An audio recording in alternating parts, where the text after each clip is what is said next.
একবার একটি শিশু শহর থেকে গ্রামের বাড়িতে তার দাদুর সাথে দেখা করতে এসেছিল। শিশুটি সারাক্ষণ তার দাদুর সাথে খেলত।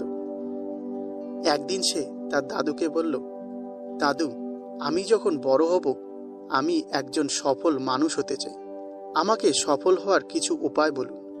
দাদু তার এই কথার উত্তর না দিয়ে তাকে নিয়ে একটি নার্সারিতে গেলেন আর ছোট দুটি চারাগাছ নিয়ে বাড়িতে এলেন। এরপর একটি চারাগাছকে বাড়ির ভেতরে রোপণ করলেন আর অন্য গাছটিকে বাড়ির বাইরে রাস্তার ধারে রোপণ করলেন। দাদু নাতিকে জিজ্ঞাসা করলেন, তোমার কি মনে হয় এই দুটি গাছের মধ্যে ভবিষ্যতে কোন গাছটি ভালোভাবে বড় হয়ে উঠবে? ছেলেটি কিছুক্ষণ ভেবে বলল, দাদু, বাড়ির ভেতরের গাছটি ভালো মতন বেড়ে উঠবে, কারণ এটি সকল বিপদ থেকে সুরক্ষিত থাকবে, আর বাইরের গাছটি সকল প্রকার বিপদ দ্বারা ঘিরে থাকবে।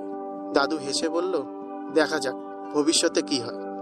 এরপর ছেলেটি তার বাবা মার সাথে শহরে চলে গেল আর 4 বছর পর আবার সে দাদুর সাথে দেখা করতে গ্রামের বাড়িতে এলো। ছেলেটি তার দাদুকে বলল, গতবার আমি আপনাকে সফল হওয়ার কিছু উপায় বলতে বলেছিলাম, কিন্তু আপনি তা বলেননি।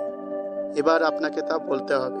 দাদু হেসে বলল, অবশ্যই, কিন্তু প্রথমে দেখে নেওয়া যাক আমরা যে দুটি চারা গাছ লাগিয়েছিলাম সেই গাছ দুটি বর্তমানে কি পরিস্থিতিতে রয়েছে।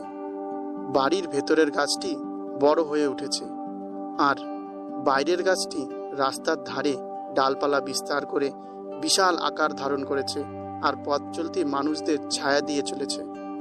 দাদু ছেলেটিকে জিজ্ঞাসা করল, তাহলে এবার বলো কোন গাছটি সফলভাবে বেড়ে উঠেছে? ছেলেটি তার দাদুর মুখের দিকে তাকালো আর বলল, বাইরের গাছটি ভালো মতন বেড়ে উঠেছে। কিন্তু দাদা, এটা কিভাবে সম্ভব? বাড়ির বাইরের গাছটাকে তো অনেক বিপদের সম্মুখীন হতে হয়েছে। তার দাদু হেসে বলল, বাইরের গাছটি ভেতরের গাছটির তুলনায় বেশি বিপদের সম্মুখীন হয়েছে। সকল সমস্যার মোকাবেলা করতে সে মাটির নিচে নিজের শেকড়কে চতুর্দিকে ছড়িয়ে দিয়ে নিজেকে একটি বিশাল গাছে পরিণত করে তুলেছে। দাদু ছেলেটিকে বলল, আমি তোমাকে যা বলতে যাচ্ছি তুমি তা সব সময় মনে রাখবে। তুমি যদি জীবনকে সহজভাবে কাটাতে চাও তাহলে তোমার সম্পূর্ণ বিকাশ হবে না, আর তুমি যদি সকল প্রকার বিপদের পরেও এই পৃথিবীর সম্মুখীন হতে প্রস্তুত থাকো তাহলে তোমার পক্ষে কোনো লক্ষ্য অর্জন করা অসম্ভব হবে। বন্ধুরা, জীবনে চলার পথে তুমি অনেক সমস্যার সম্মুখীন হবে। এই সকল সমস্যা দেখে ভয় পেলে চলবে না। নিজের পায়ের নিচের মাটিকে শক্ত করে আঁকড়ে ধরে নিজের লক্ষ্যের দিকে এগিয়ে যেতে হবে, তবে তুমি জীবনে সফল হতে পারবে।